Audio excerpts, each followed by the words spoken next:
Kids, I bought some new felt pens. Frog Island!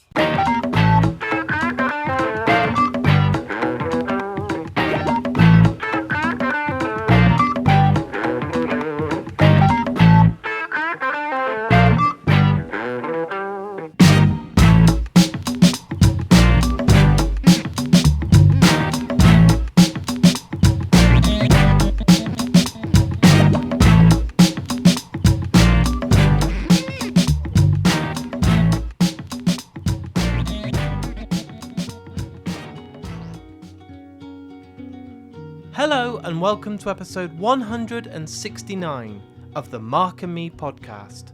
As always, I'm your host Mark. Joining me on today's episode is the composer Joff Bush. Joff is responsible for providing the soundtrack and all of the music for one of the best TV shows of the last couple of years. I have fallen deeply in love with Bluey. It's a beautiful animated series that tells the story of Bluey the dog and her family, her amazing sister Bingo, and the best parents out there. It is absolutely gorgeous and is so heartfelt, and every story can make me feel every emotion possible. Each episode is only 7 minutes long, and I truly believe that no one else can tell a story like Bluey in such a limited amount of time. You will cry, you will laugh, and it's got something for everyone. I really have fallen deeply in love with this show, and I can't wait for series 3 later this year. But we're here today to talk about the soundtrack, and I can't express enough how much you need to check it out. It's available on CD and vinyl and Spotify and all the streaming services, and this is the perfect opportunity to fall in love with Joff's work. Every song is individual to Bluey, but makes up the story and adds so much to the episodes. He really is a genius, and I don't use that term often. He provides, for me, the absolute foundation to every episode through his music, and there's no one like him. So it's an absolute honour to have him join me today on the Mark and Me podcast. What I want to do right now is get straight to it. You probably notice as I'm talking, the background music right now is different. It's normally the same song, but today we're changing things up. This is Joff's work that you're listening to right now in the background. Go and check it out after this episode. All of his work is unbelievable, but this Bluey album is something on another level. So here's me and Joff talking all things music.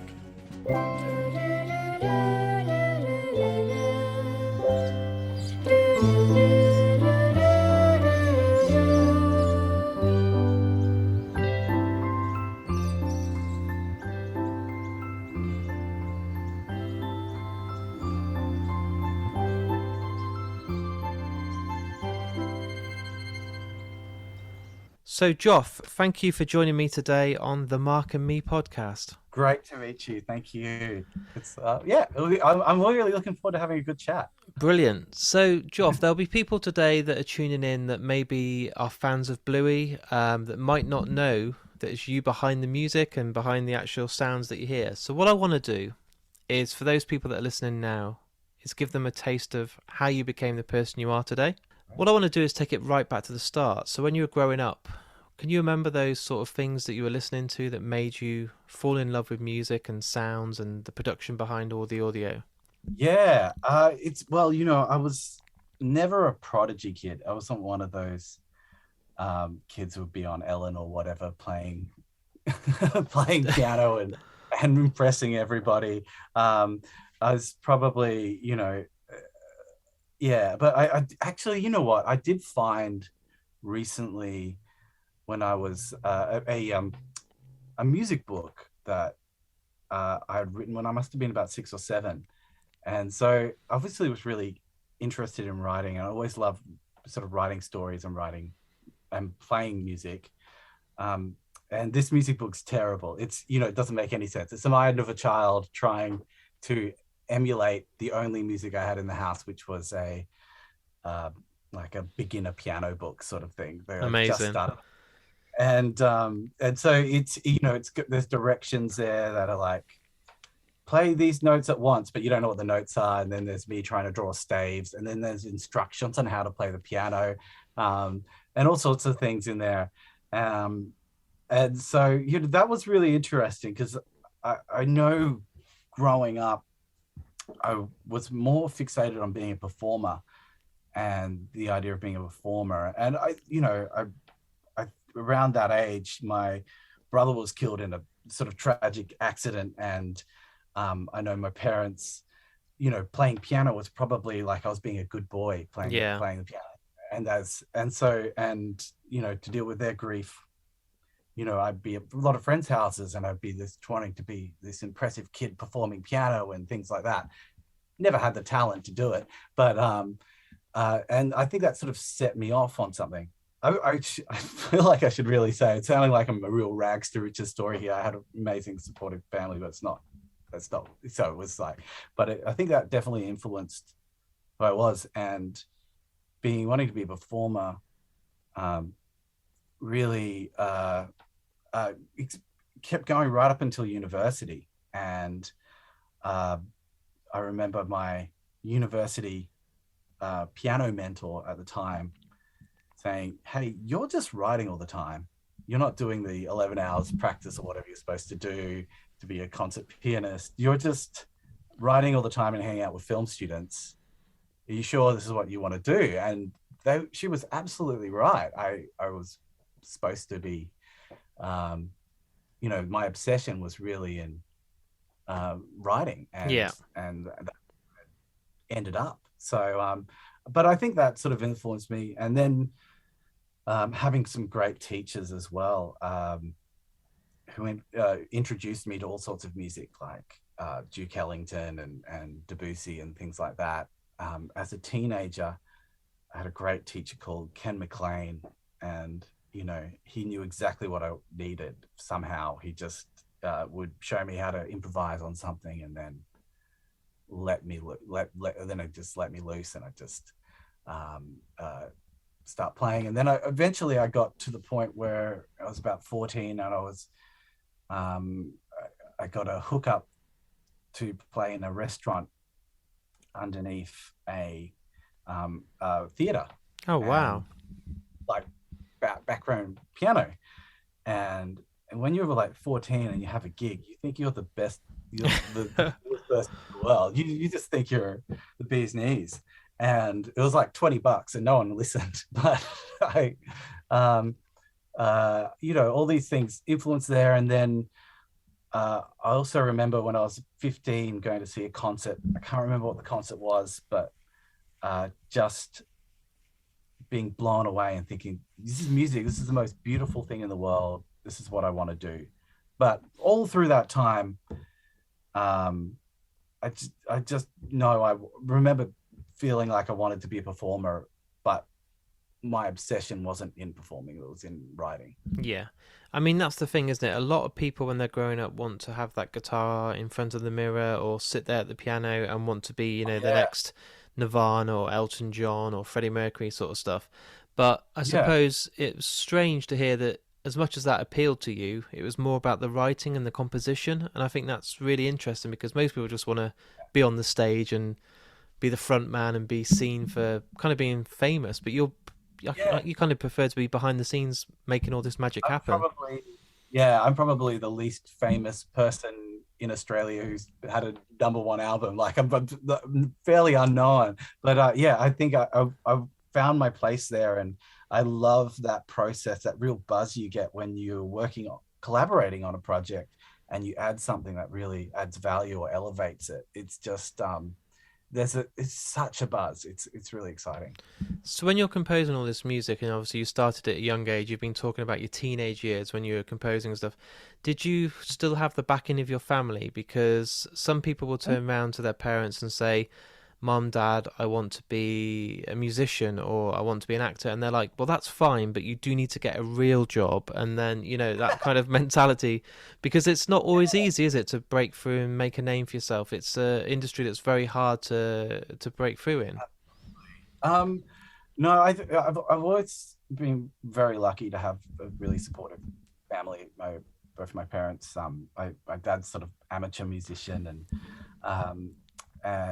and as well, it wasn't, none of us were, I wasn't really immersed in hanging out with other musicians or anything. It was always just that my family loved music, and I think that helped me particularly during those younger years where, that was being a good boy, that was being creating something that brought joy and to everyone's lives. Yeah. Tricky time. So I that association with music and it was always there. And I can understand why people want to be up the front. I do. I'd love to be who wouldn't want to be a rock star? Of course. It's incredibly validating. But I love performing, but I haven't done it for a while. But I love performing. But I think being able to create something that can be part of something that's loved is a bit more rewarding in that way. I don't know if that makes sense. But... No, it does massively. And at what point was it that you felt that it wasn't just fun, a hobby, that could become something that you could make a living out of? Do you remember that kind of period in your life where you were asked to compose music for a certain project and you thought, actually, if I could do enough of this, I wouldn't have to go and do the 9 to 5 job? Yeah, there wasn't really a point. It was just something I just loved doing. And the whole time, it wasn't just there wasn't. I was happy living in a $80 a week, like room in a share house, writing music, and my day job was teaching piano. Yeah, and I played piano in bars and things like that. And you never know. I didn't really have that dream of like, I'm going to be a Hollywood composer, I'm going to be this thing. It was just, I just want to work on cool stuff and make something that people like. And so, and I've been lucky enough to just land at the right spots, mostly fairly recently, and with Bluey, and that seemed to like click with sound that I have and what I wanted to do. and with Bluey, obviously, it's become an absolute global. It's been insane, the jump that I've seen over the last couple of years. In the UK, we're a little bit slower, but with Disney Plus getting it and BBC, it's blown up, and I'm seeing children love it, and then adults loving it, and loads of parents tweeting out about they don't mind their kids watching Bluey because they love it as well and they can relate to it. But how did Bluey as a project come to you? How was this introduced, the fact that you could get involved in this? Because you must have at that time not known that it was going to take off and be this huge successful cartoon. Absolutely. And no one could have predicted how well it would do. I think before Bluey was a thing, even before I came on the project, I'd been working with the executive producer of Bluey and the studio, Ludo Studio, where it's made, Daley Pearson, and we'd known each other since we were teenagers. Yeah. And a whole bunch of projects together and a couple of TV shows and things like that. And we're working on something else. And I think he thought I'd be a really good fit. And he said, he said something like, because we were working on something else at the time, he said, "Oh, you reckon you could fit in one more? I think it's just a little show we're doing on the side. It's no big deal." It was very, and I was like, "Oh, I don't know." I feel like, and then I watched it, and I watched some really early drafts, and I was just blown away by it, and I thought it was so beautiful. I was actually crying at the rough animatic of this episode, and then I met Joe Brum, the creator, and I really loved his aesthetic. I loved how much he cares about music and how important it was for him in the show, and how he didn't want to make a cookie cutter show where you sort of just use the same theme and just play it and write it off. And it was I just knew I had to do it when I saw it, and I felt like I knew what it needed early on, which is lucky. That doesn't always happen. And rest is history, I guess. And with those early animations that you'd seen and the concept and the ideas, obviously they were quite rough at that time. They're not the whole polished, ended up studio versions. I've been there and I've been emotional. Like Rug Island, I'm streaming. I don't mind admitting it. I'm crying my eyes out. It's absolutely unbelievable. And at what point is it you're sitting there trying to, come up with these ideas? Because every episode is very different, but it's still Bluey. But the topics and the character focus on each one is so different. Where do you start when you're asked to try and compose music to such a... It's the journey you're taking in 7 minutes on an episode is unbelievable. No other animation in the world ever does a story as well as Bluey in 7 minutes. But you obviously are such a crucial part to that with the sound, because without a soundtrack, it would be just very, very bland. Well, that's very kind of you to say. I think like the stories, the scripts, the stories are so strong, and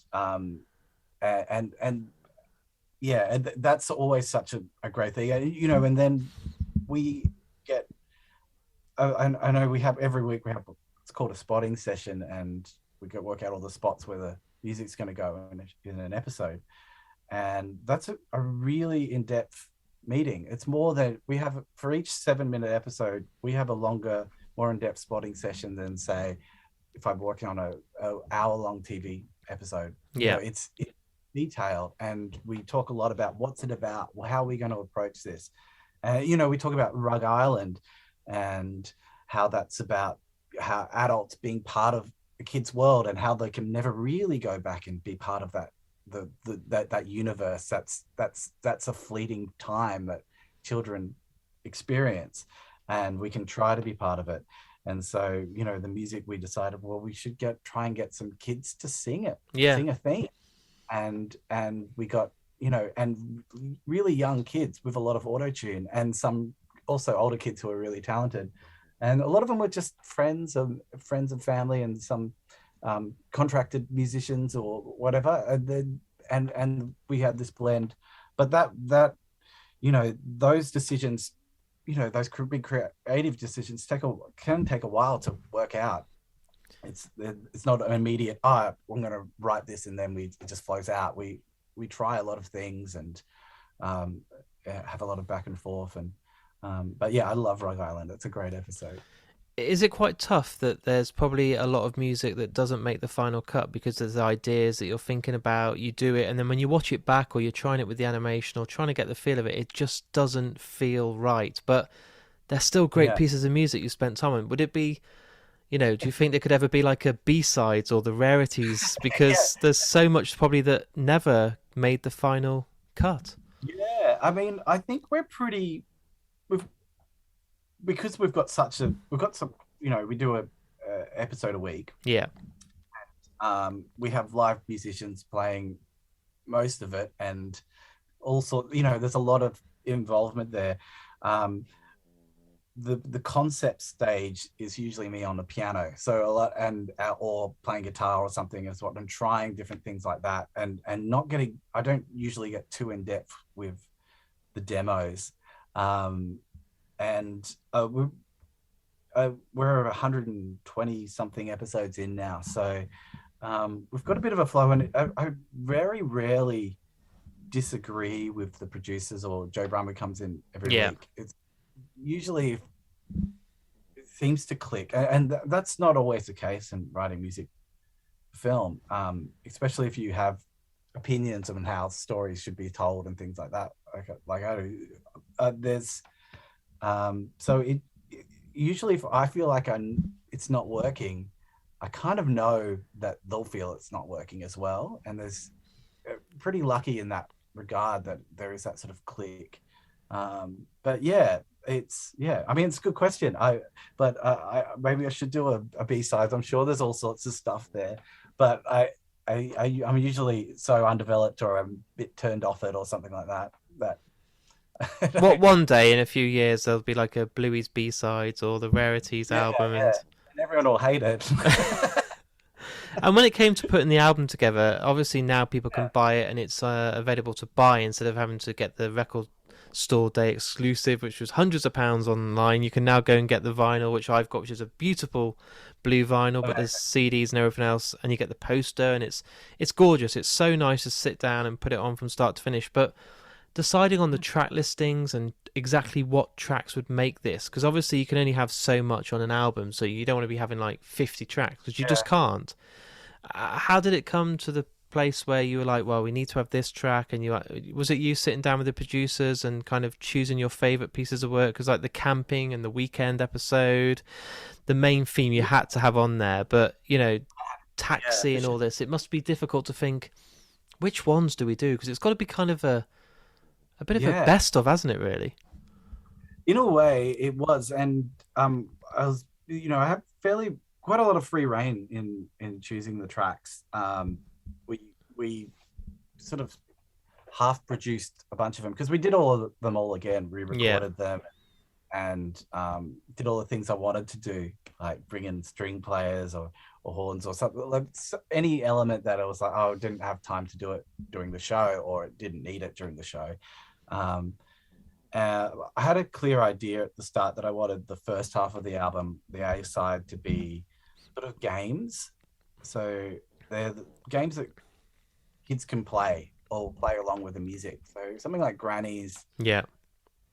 It probably goes on for like 30 seconds too long, but I wanted it to just be a little bit longer than, it needed to be, so that kids can settle in and play the games, and they could just, we're going to play Granny's now. And they might, they can loop it around or try different things and use their own imagination around the games from the show. So the first half was that. And then the second half were all my favorite stories, which usually ended up being everybody else's favorite stories from the first season. So, things like camping and stuff like that, which is amazing.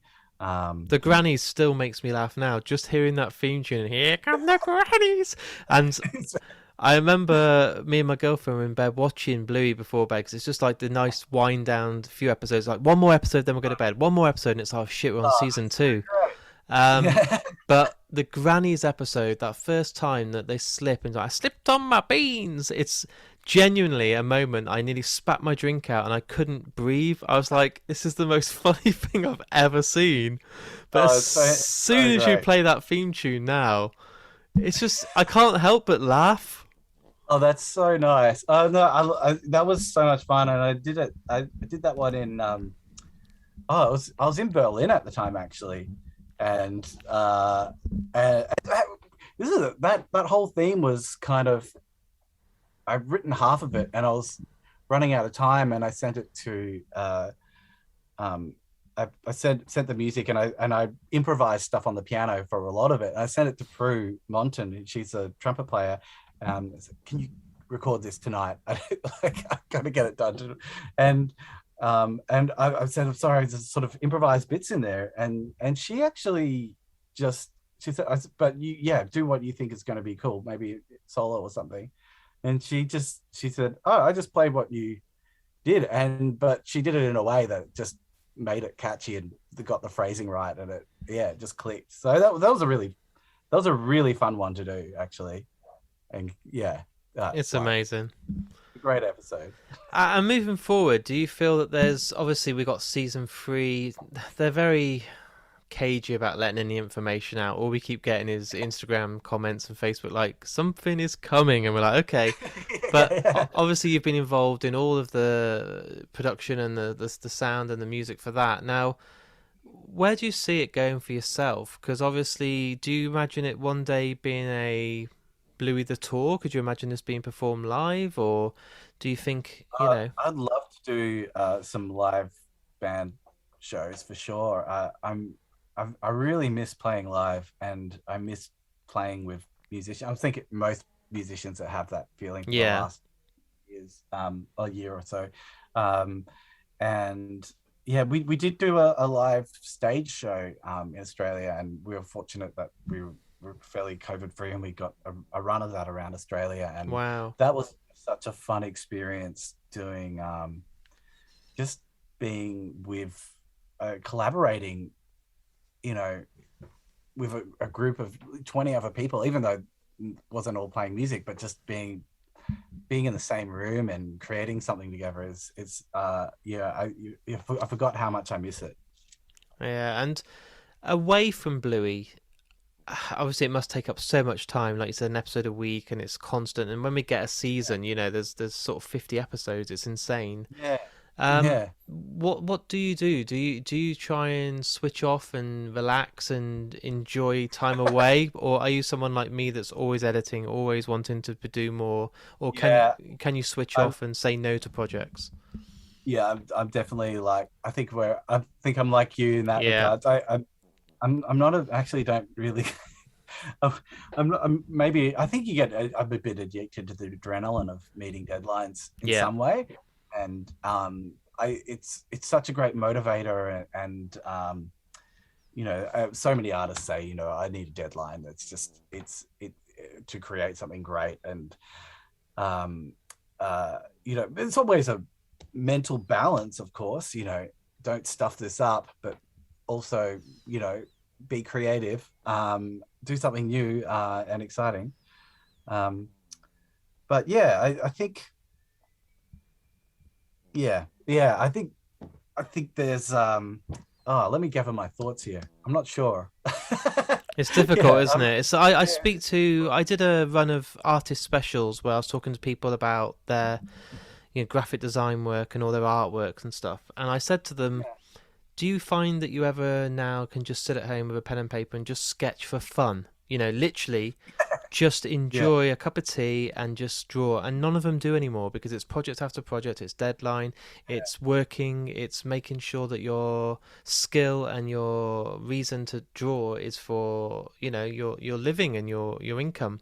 And I'm no, sure, is there days now you can just sit at the piano and just play and just think, I'm going to play some La La Land soundtrack, or I'm going to play this score, or I'm going to do this. I mm. doubt you do you? Because those ideas you're then playing will then be like, oh, I could do this for something else. Yeah. I mean, I'm a bit against holding on to things for a rainy day. Like, I think there's, I know so many artists who do that. They'll go, I've got this, but I'm saving it for the best album, or something Yeah, like that.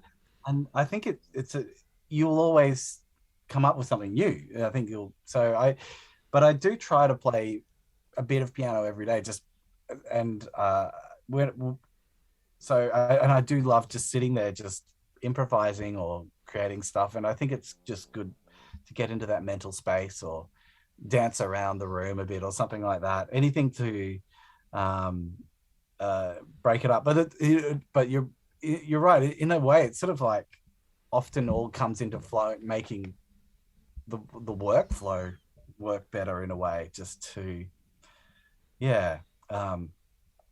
Get into a zone or something like that with a creative headspace. But yeah, I mean, I don't. But in terms of just sitting, I'm going to sit down and write something just for me. I haven't had the time, no, and and you never will. never will. But it's also just yeah, and I'm you know uh, probably annoying to a lot of people. I don't really enjoy holidays.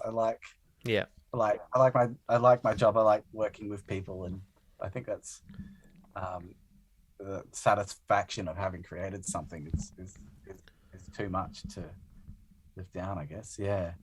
I have a real variety of an audience to the podcast, and I think that's because of the kind of range of guests that I have. And one question I ask to everyone, it doesn't matter if they're an actor, director, producer, whoever it is that comes on, I ask the same question, but there will be someone listening today that's a composer or they're a musician. And what advice do you give to those people to try and get their music out there, or try and make the steps that you did to get heard? Because it is a very, very tough industry to get known in. Yes, you can go on Instagram and post your music. Yes, you can have a YouTube channel. But what advice do you give to those people that want to step above and beyond and be seen and try and get out there? Yeah. So that's a really tough one for me to answer.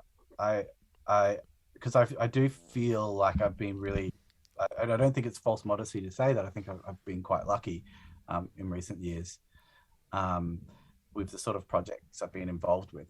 But I think, the one thing re- was told that stuck with me was that it's a marathon, not a sprint. And as cheesy as it is, like, to be yourself, and one big change I had working with film was when I stopped trying to just give what people told me they want. Yeah.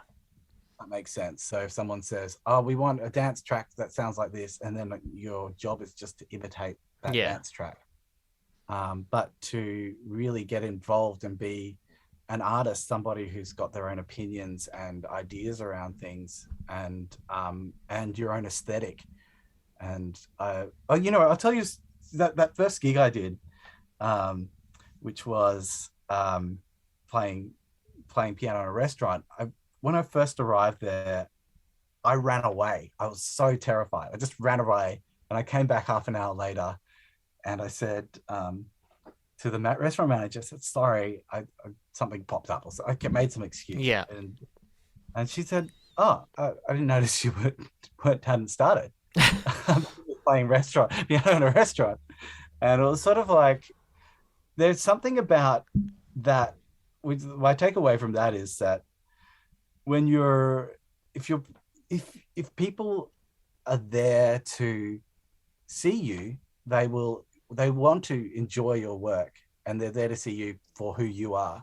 Otherwise, they're just there to eat their ravioli and go see a show.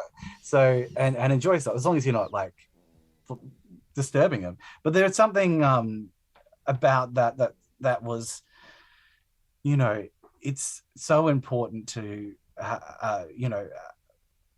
work on who you are as an artist and what you want to do, and then you'll create your own cultural resonances around that, and people will like that, I guess, and will come to see you for who you are. I don't know what I feel like I'm gas bagging. No, that's brilliant. But there is in my head, there's a thread with all of that.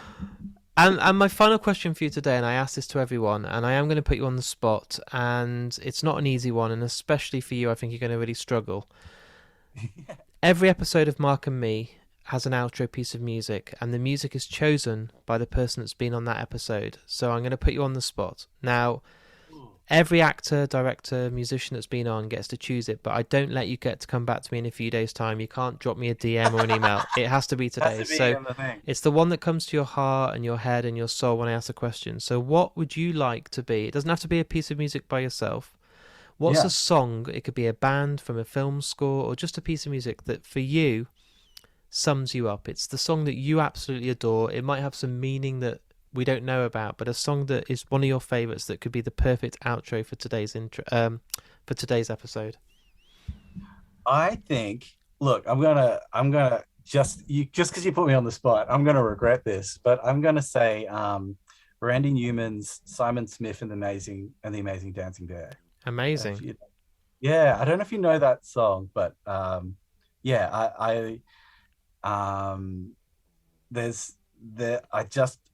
love the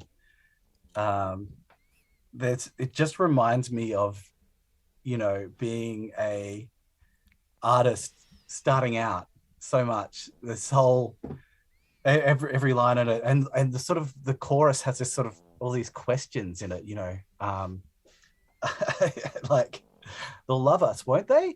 And then this sort of, it's almost like a sales pitch, and I'm not giving it justice analyzing it, but I'm just gonna go for that. I love that song. It's perfect. Joff, I want to say a massive thank you for coming on the podcast today. Genuinely, it's an absolute pleasure, and I've fell in love with Bluey on a whole other level. It's all I've probably watched over the last 12 months, and the soundtrack now, if I'm not at home listening to it on vinyl, I've got my headphones in on Spotify, I'm listening, and I adore it. And every song has a meaning. I think it flows beautifully, and the work you've done is just unbelievable, and I can't wait to see what happens for the next season. So thank you so much for taking the time to come on. Thank you so much. That's so kind of you to say, and yeah, I do love this album. It's one of the first things I've really put out that is really close to my heart. So I'm so glad that you enjoy it. Yeah, thanks for the chat. So there it is. There's my interview with me and the amazing Joff Bush. I want to say a massive thank you for Joff for coming on, because if you guys at home right now haven't stopped the podcast to check out his music, please do after this episode. You will be blown away by this guy's talent. He's so skilled and adds so much to every single episode of Bluey, and I can't wait to see what he comes up with for season 3, which is coming out soon. As I said, the CD's available now, and if you're a Bluey fan like me, you've probably already bought it and got the vinyl too. The vinyl itself is blue, it comes with a poster, and any fan likes to get all the merch like me, and I'm a sucker for it, so I got it all. Also, if you're new to Mark and Me, please go out and check out my previous work. They're all available on all the platforms you can imagine, and they're all available for free. If you've enjoyed today's episode, all I ask in return for the podcast is to hit that share button on Facebook, Twitter or Instagram. It brings a whole new audience to Mark and Me and costs absolutely nothing to do and can make a massive difference to my downloads, so please do that. I do have a Patreon page set up as well, and on there you can support me every single month, and in return, thanks to the sponsors of the podcast, the amazing Last Exit to Nowhere t-shirts and Vice Press posters, I will make sure that you get some incredible prizes up for grabs each and every month to say thank you for supporting the podcast. I want to dedicate today's episode to the amazing dogs in my life, my beautiful little Billy and Florence. You mean the world to me, and I know you can't hear what I'm saying on this episode, but this episode's for you. As always, things aren't slowing down anytime soon, and there'll be a brand new episode in just a couple of days' time. So until then, watch Bluey, listen to the soundtrack, look after yourself, take care, and I'll speak to you all soon.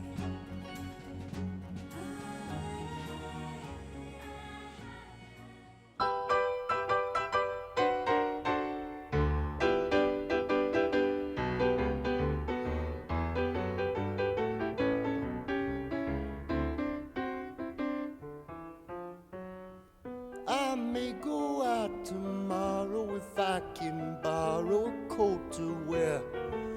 Oh, I step out in style with my sincere smile and my dancing bear, outrageous, alarming, courageous, charming. Oh, who would think a boy and bear could be well accepted everywhere? It's just amazing how fair people can be.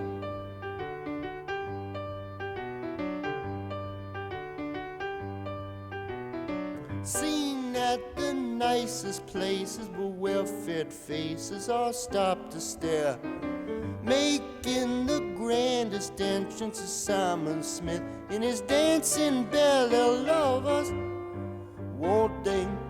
They feed us, don't they? Oh, who would think a boy and bear could be well accepted everywhere? It's just amazing how fair people can be.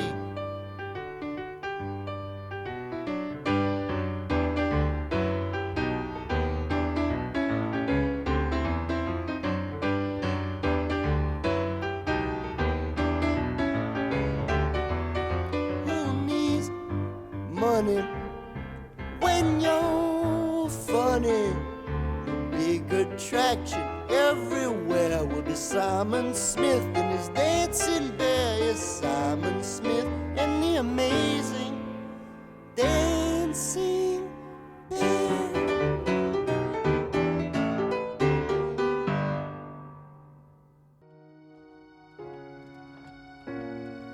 The creek is beautiful.